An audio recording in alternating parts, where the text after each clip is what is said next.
Welcome back to part 5 of The Day After Roswell. My name is Klaus, I am the Grousing Gazer, and I'll be your host and narrator for this video. Now, let's have a quick review of part 4. We witnessed an alien autopsy and studied the alien spacecraft.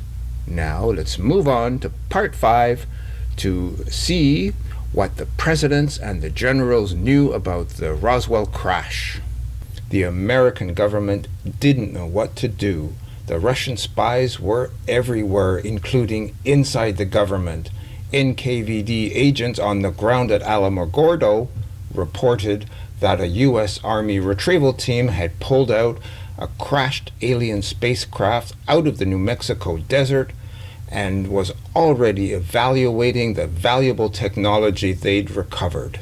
Hillenkoetter and Forrestal had a meeting with President Truman to resolve this issue. A top-down counterintelligence operation has to be put in place immediately, or every plan the military has retrieved from Roswell would be compromised.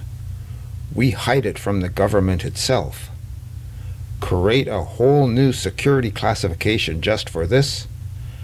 Any information we decide to release, even internally, we downgrade, so people getting the information never have the security clearance that allows them all the way to the top. The only way to hide it from the Russians is to hide it from ourselves. How could they research these strange creatures without the news getting out? And how could they analyze the wealth of physical material without bringing people from outside government? Do we ever tell the American people what really happened? Well, do we? No. So what do we say when they land and create more panic in the streets than disclose what we think we know now? But we really don't know anything, not a thing, until we analyze what we've retrieved. On July the 8th, 1947, General Eisenhower got President Truman to authorize General Twining to go to White Sands Proving Ground to investigate a UFO that's held there. Eisenhower's request is identical to Truman's directive. Directive 2, Lieutenant General Twining. You will proceed to the White Sands Proving Ground Command Center without delay for the purpose of making an appraisal of the reported unidentified objects being kept there. Part of your mission there will deal with the military, political, and psychological situations, current and projected. In the course of your survey, you will maintain liaison with the military officials in the area. In making your appraisal, it is desired that you will proceed with detachment from any opinions or feelings expressed by personnel involved which do not conform with sound reasoning with regard to the possible outcome. In presenting the findings of your mission, you should endeavor to state as concisely as possible your estimate of the character, extent, and probable consequences in the event that assistance is not given. When your mission in New Mexico is completed, you will proceed on a brief trip to Sandia Air Materials Command facility to make an appraisal of the situation there, also of the reaction by the Los Alamos people involved. Before going to White Sands, you will communicate with General Eisenhower to ascertain whether he desires you to proceed via Kirtland Army Air Force. You will take with you such experts, technicians, scientists, and assistants as you deem necessary to the effectiveness of your mission. On July 16, 1947, General Twining fired off his air accident report on flying discs to Commanding General Army Air Force Henry Hap Arnold. Side note, another person brought into the inner circle. As ordered by Presidential Directive dated 9 July 1947, A preliminary investigation of the flying disc and remains of a possible second disc was conducted by the senior staff of this command. The data furnished in this report was provided by the engineering staff personnel of T2 and Aircraft Laboratory Engineering Division T.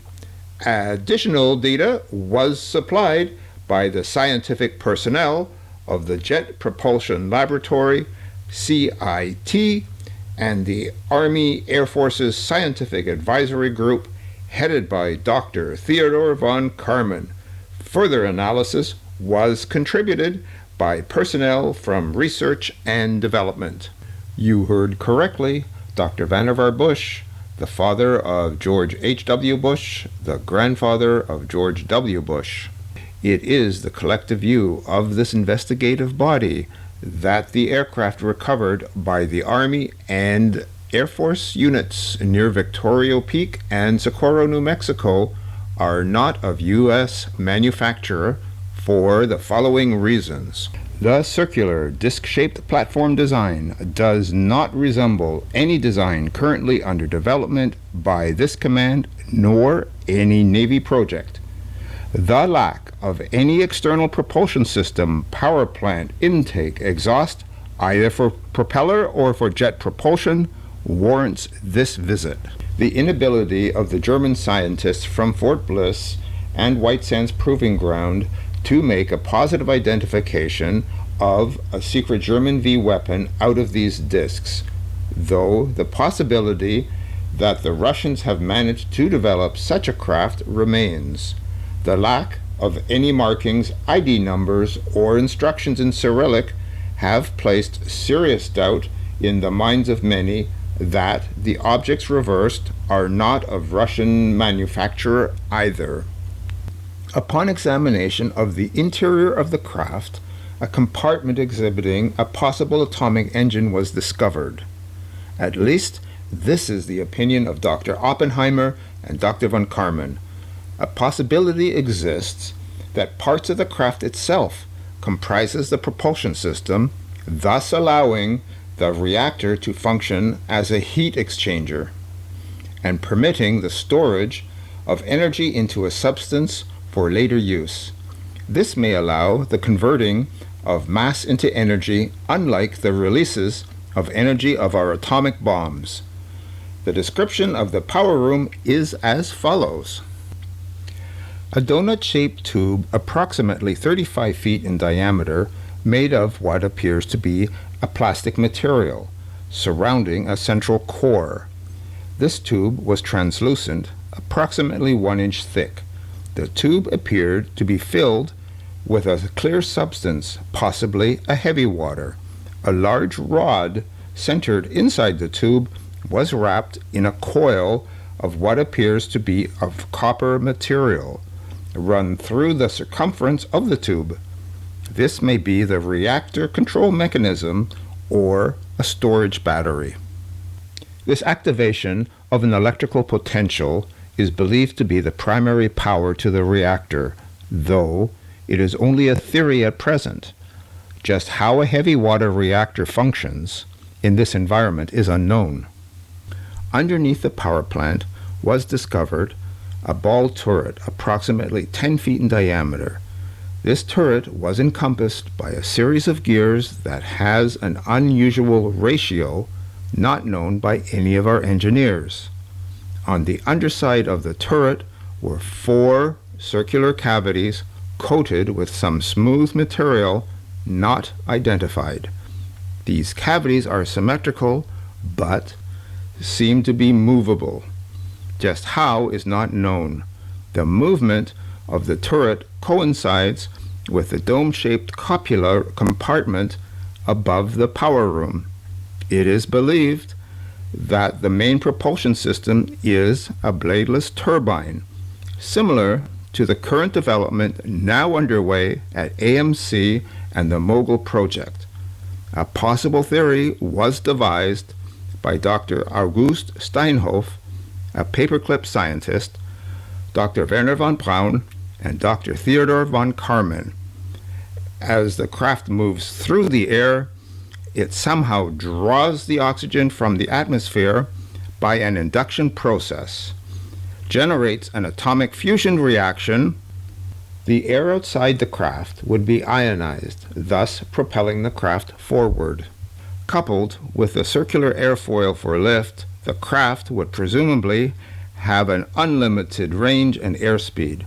This may account for the reported absence of any noise and the apparent blue flame often associated with rapid acceleration. On the deck of the power room, there are what resembles typewriter keys, possibly reactor power plant controls. There were no conventional electronics nor wiring to be seen connecting these controls to the propulsion turret. There is a flight deck located inside the cupola section. It is round and domed at the top. The absence of canopy, observation windows, blisters, or any optical projection lends support to the opinion that this craft is either guided by remote viewing or is remotely controlled. 1. A semicircular phototube array, possibly television. 2. Crew compartments were barometrically sealed via a solidification process. 3. No weld marks, rivets, or solder joints. 4. Craft components appear to be molded and pressed into a perfect fit. General Twining also provides us with a summary in his air accident report, and what's most interesting is the results to personnel section.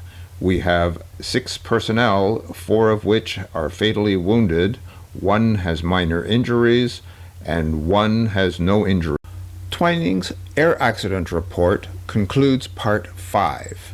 It didn't address all of Truman's request items. They were already answered in a report from the Interplanetary Unit, which will be presented in part 6, as well as a brief introduction to the Majestic 12 members. You've already met 4 of them. Then part 6 concludes with the overdue grouse. Oh, we're not gonna take it. I know we ain't gonna take it. Oh, we're not gonna take it anymore.